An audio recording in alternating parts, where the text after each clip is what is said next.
I mean, I want to make it, I mean, to be honest, I mean, you know, over the past, you know, many, many years, there's very little difference, I think, between the Republicans and Democrats, and people get frustrated.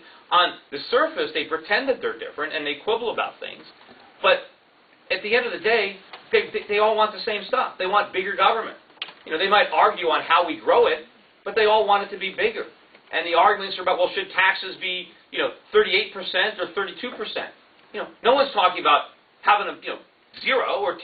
It's always just, you know, they argue about the trivial stuff, but there's no real substantive difference. And in fact, if you look at all the, you know, the Republicans are making a big deal. They're opposing some of these bills that Obama is promoting. But, you know, if Bush was promoting them, they'd all be for them, and it would be the Democrats that would be against them. It's all the same stuff. Look at all the big government bills that we passed with all the Republicans voting for it.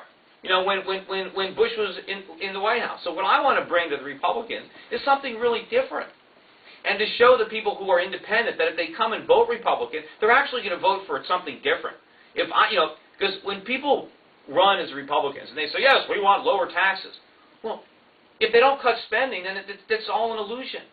If lower taxes mean nothing unless you shrink government spending. If you just give us a deficit, that means it's worse, because now we've got to pay higher taxes in the future plus interest, or we're going to suffer inflation.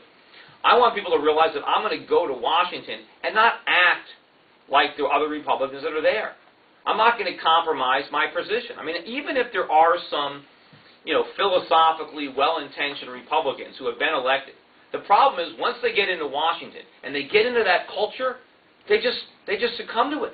You know, they like the job, they like the title, they get down to Washington, D.C., everybody's, yes, Mr. Congressman or Mr. Senator, and they feel like they're royalty, and they like it, and they want to stay there. And they know, here's how you stay here. You cozy up to the right people, you don't make waves, you do what the leadership says, and you spend all your time raising money, and, you know, and that's how you stay in Washington. And maybe they justify it, they think, well, if I don't do this, then somebody even worse than me is going to come in, but, you know, I'm not going to buy into any of that. You know, there's nothing they can say to get me to go along with the crowd. You know, I'm hoping I can be there for 6 years and then go back to my job. And so I'm not going to try to do all that. I said, look, the country is in serious, serious trouble, and something needs to be done about it. And maybe if I can get elected as a Republican and actually campaign and deliver on these issues, then maybe other people will do that. You know, at one time, you know, people thought, you know, when Reagan ran, they thought, no way he could get elected. And if it wasn't for the disastrous economy brought about under Carter, and he never could have been. He never could have been elected. The country had to be in real trouble before they would turn to someone like Reagan. Now, we're going to be in much worse trouble now after Obama. So, I mean, I think I got a chance. Would you propose a bill for term limits?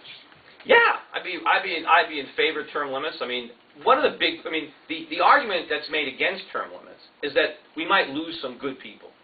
I'm willing to take a shot. I mean, all right, you know, that's okay. Because you know what? We'll lose a lot of bad people. Good people to come along. But also, you know what? I don't think there are good people that are career politicians. I think to be a good leader in Washington, you need to be in the private sector. Chris Dodd has been in the Senate for 30 years. He was in the Congress for 6 years. Before that, he was in law school and he was in the Army. So he's never actually worked in the private sector. He doesn't even know what it's like to comply with the rules and regulations he writes. So I think people need to know that A, they should be in the private sector before they go to government, and then realize that they have to go back to it and live with the rules they write and pay the taxes that they impose. And I think that way, if we had a citizen legislature, it would be better. You know, not these career politicians whose only agenda is to maintain that career. And all they care about is getting reelected, and that's why we get these crazy economic policies of short-term pain for long-term, I mean, short-term gain for long-term pain, because they don't care. All they care about is an election coming up and how can I win, and I don't care what I do to the country in the process.